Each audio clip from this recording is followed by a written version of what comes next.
Hola, soy Bernardo y bienvenido a este nuevo video podcast donde vamos a conocer un poco más de historia.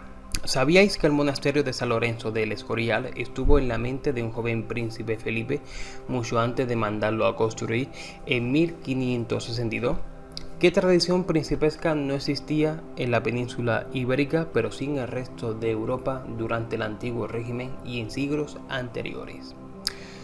¿O qué influyó en Felipe siendo rey de Inglaterra para traerlo posteriormente a Castilla? Esto y mucho más lo conoceremos aquí, espero que no te lo pierdas.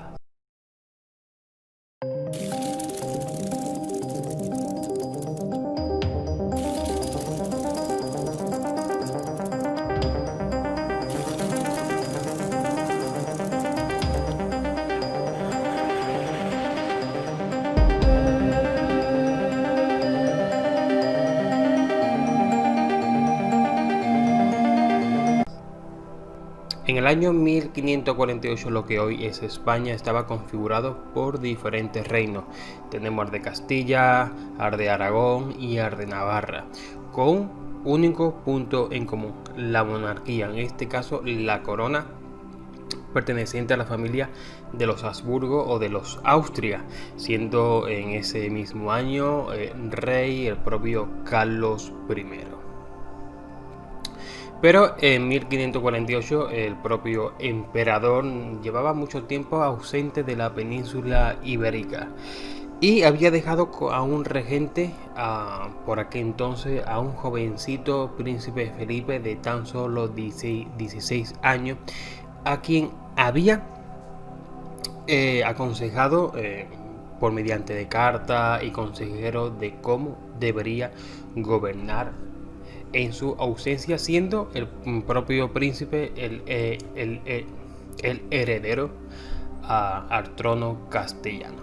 Será en ese mismo año, en 1548, cuando un joven príncipe Felipe de 21 años decida emprender un viaje a petición de su padre para que conociera los territorios de la familia Habsburgo. En este caso, Felipe se dirigirá hacia Barcelona y desde Barcelona cogerá un barco rumbo hacia Milán.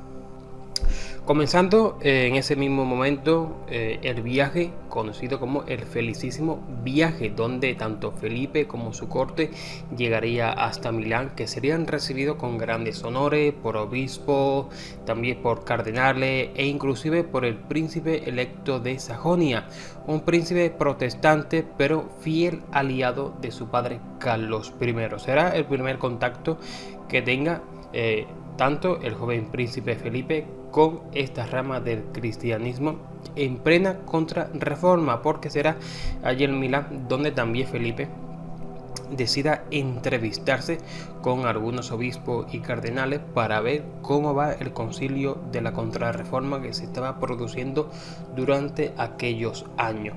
Pero lo más llamativo que despertará en Felipe será la arquitectura que encuentre por Milán, como por ejemplo el Hospital Mayor de Milán, que prácticamente le fascinó, le abrió los ojos arquitectónicamente. Vio en ese edificio algo que no existía en la península ibérica. De igual forma, cuando él viaje hacia el norte, también descubrirá otros tipos de edificios que no estaban en la península por su tradición, ¿no? Por su propia historia interna, esta propia historia de lucha entre reyes cristianos y el avance hacia el sur musulmán, que diferenciará la arquitectura palaciega, en este caso peninsular, con la del resto de Europa. Tras ver ese hospital, ver los planos que se había construido, Felipe no lo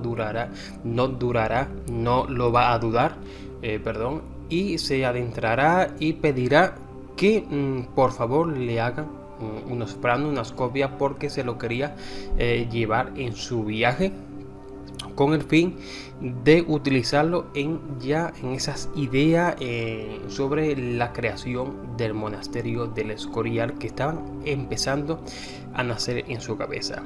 También hay que decir que toda esta fascinación por la arquitectura y por todo lo que se encontraría Felipe durante su viaje proviene de su educación humanista y renacentista, que sería característico o sería primordial para el levantamiento tanto del Escorial como de crear Madrid como capital, en este caso del Reino de Castilla, siendo el centro de la península ibérica.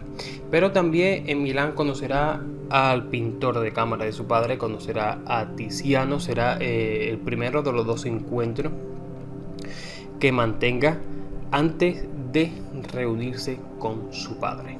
Seguirá hacia el norte, adentrándose en los territorios alemanes, y de nuevo Felipe quedará fascinado tanto por las abadías, los monasterios que vaya encontrando, incluso la primera toma con población protestante, que le llamará bastante la atención. Bien es cierto que anteriormente pues había tenido contacto con el príncipe de Sajonia, pero a fin y al cabo no era esa impresión que él vio a su llegada a Alemania, ¿no? Cómo había crecido esa rama del cristianismo creada por Martín Lutero, años atrás.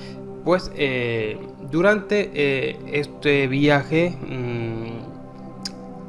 él se preguntó, se le llenó la cabeza, ¿no?, de por qué en España no había esos grandes palacios principescos, no había esos grandes palacios de una arquitectura digna, palaciega.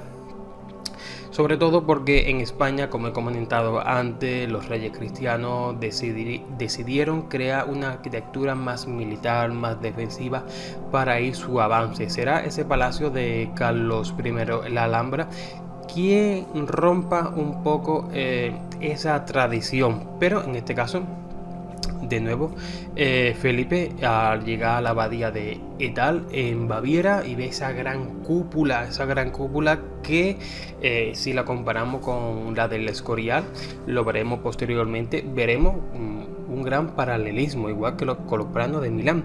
Aquí Felipe hizo exactamente lo mismo que Milán. Recogió los planos, los mandó a copiar y de nuevo inició su viaje, en este caso para abandonar los territorios alemanes para reunirse con su padre, en este caso en Bruselas. Y será en Bruselas cuando su propio padre lo reciba junto con toda su familia en un glorioso 1551, finalizando el felicísimo viaje, pero para sorpresa de Felipe no regresaría a la península ibérica, sino que se quedaría unos cuantos años más en Bruselas,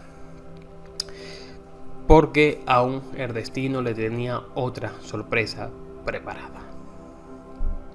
Tras pasar varios años en Bruselas, en 1554, Carlos I y su prima María Tudor, o María I de Inglaterra, llegaron a un acuerdo, un matrimonio concertado entre Felipe II y María Tudor.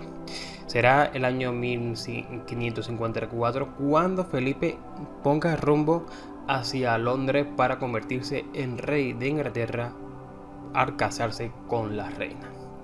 Aquí Felipe descubrirá otra tradición palaciega que le llamaría bastante la atención y que le influiría mucho en lo que posteriormente va a ser el Escorial, y es sin duda los grandes jardines ingleses, los grandes jardines que rodeaban a los palacios. Se quedó maravillado de esa idea y de nuevo tomó nota, tomó ideas para traerlo hacia la península.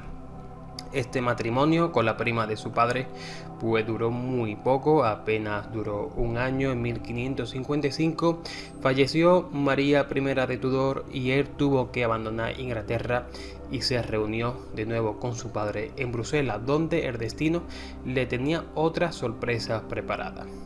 Será en ese mismo año, en octubre, cuando su padre abdique tanto al trono imperial como a la corona castellana, nombrándolo a él en enero de 1556 nuevo rey tanto de Castilla, Aragón, Navarra y algunos territorios de los Habsburgo en Europa y por supuesto todo el nuevo imperio americano. Pero uno de los fallos de Felipe fue en su discurso, en su palabra cuando fue coronado, que apenas conocía la lengua de lo que serían sus nuevos súbditos en Europa. Controlaba perfectamente el castellano, pero apenas conocía otro idioma aparte del francés, que lo sabía manejar, pero no se sabía defender muy bien. Siendo ya coronado rey, Felipe volverá a Castilla, en este caso, y va a decidir que va a trasladar toda la corte a Madrid, siendo esta la capital, ¿no? Un eje central basado en las ideas como símbolo humanista y renacentista, pero también había otras implicaciones de ámbito político, debido a que si hubiese trasladado tanto la capital a Valladolid o hacia Toledo, había ciertas influencias con los obispos, con las órdenes militares, poca e inexistente, pero de gran poder en manos de la nobleza, que harían influenciar en este caso las decisiones del rey, y Madrid estaba completamente aislado, entre comillas, pero también había esos grandes cotos de casa donde el propio rey podía descansar.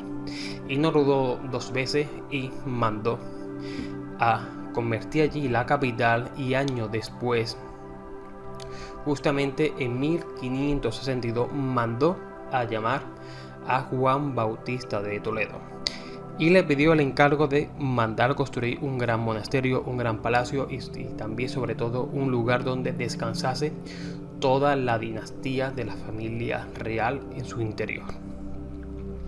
Será con todas esas ideas que trajo de Europa, con todos esos planos que trajo de Europa, cuando Juan Bautista de Toledo empiece a trabajar en el desarrollo y en los planos que serán posteriormente el Escorial.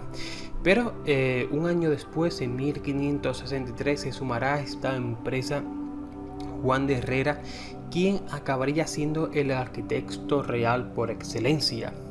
Si vemos ahora mismo los planos y las comparaciones, por ejemplo, a este lado vemos el Hospital de Milán con el plano arquitectónico del Escorial. Vemos esos patios en la etapa inferior que son exactamente iguales.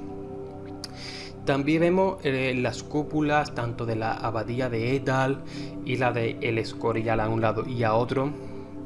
Vemos claramente la influencia. Además, también hay que hablar de unos simbolismos que propio Felipe se autodenominó como heredero de rey Salomón y quiso homenajear, ¿no?, al templo de rey Salomón en Jerusalén, y mandó a construir una zona del Escorial, justamente la que estáis viendo ahora mismo, pero también quiso homenajear tanto a rey David como a su hijo Salomón en las efigies que hay justamente en el pórtico de la catedral. También, como dos últimos datos llamativos, quisiera decir que el Escorial se convirtió en el gran depositorio de arte de la época. Tan solo hay que ver, por ejemplo, para citar solo una obra, el Jardín de las Delicias. Y ya como último dato que os quiero traer, también tengo que decir que el Escorial se convirtió en un gran relicario de todo el mundo conocido, donde se guardaban allí las reliquias. Había de todo tipo, estaban escondidas en lugares estratégicos, como por ejemplo se trajo los propios restos del apóstol Santiago cuando las costas gallegas estaban siendo saqueadas por los piratas ingleses en el siglo XVI. Hasta aquí ha llegado este video podcast, espero que os haya gustado, espero que os haya encantado, que la historia os haya abierto un poco más ese conocimiento en todo lo que he narrado por aquí, que si tenía alguna duda por favor dejadla en los comentarios, suscribiros y por supuesto seguirme en mis redes sociales para ir compartiendo más información sobre historia y demás anécdotas. Un saludo y hasta pronto amigos.